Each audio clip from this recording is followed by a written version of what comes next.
Welcome back to part 2 of my productivity video series. In my last video, I explained how you become more productive when you set boundaries. When it comes to setting boundaries with your schedule, I suggested setting specific days or times where you'll set meetings, setting specific office hours, and sticking to your days off. That was part 1. Now let's get to part 2, setting boundaries with your clients, and we're gonna do this in 3 ways. Number 1, be very clear on what they're getting. Client assumptions are one of the trickiest things to manage in business. So often, entrepreneurs think that clients will implicitly know boundaries or establish parameters of what is to be provided, but this couldn't be further from the truth. Make sure a list of detailed deliverables, consultations, hours, photos, the deliverable that your client will be receiving is detailed in your contract and stated upfront, so there's no room for misinterpretation. Number 2, create an email autoresponder.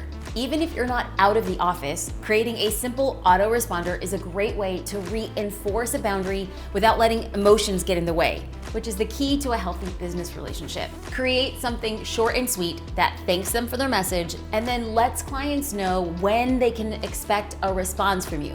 This could be within a certain time frame or certain days of the week that you check your email. Speaking of email, let's get into way number 3. Give them one way to contact you. Now, I know you're gonna freak out, but listen, if your clients have many ways to contact you, it can be very overwhelming and intrusive when they need something. For example, in my wedding photography days, I set up boundaries that my clients could only communicate with me via email.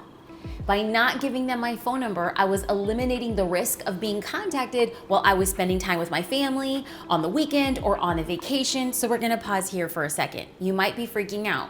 You don't give your clients your phone number? I did, but very close to the date that I was expected to go to the shoot.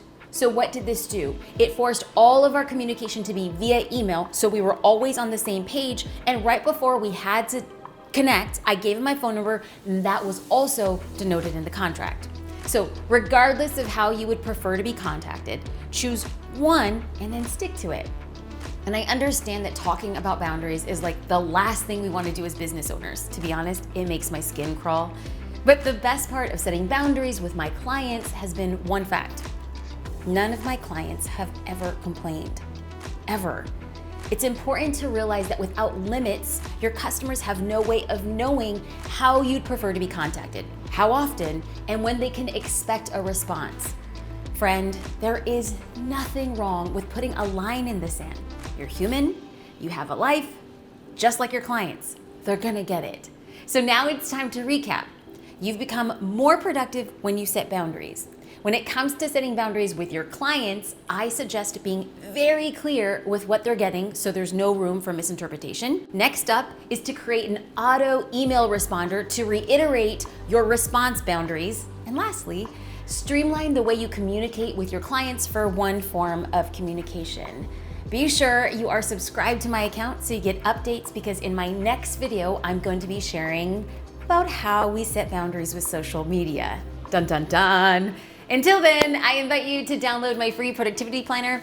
In this step-by-step guide, I'm gonna walk you through how I take big projects and then I break them up into smaller steps to make sure they're done quickly, efficiently, and successfully. And I'm even gonna show you a sneak peek on the inside of a personal day.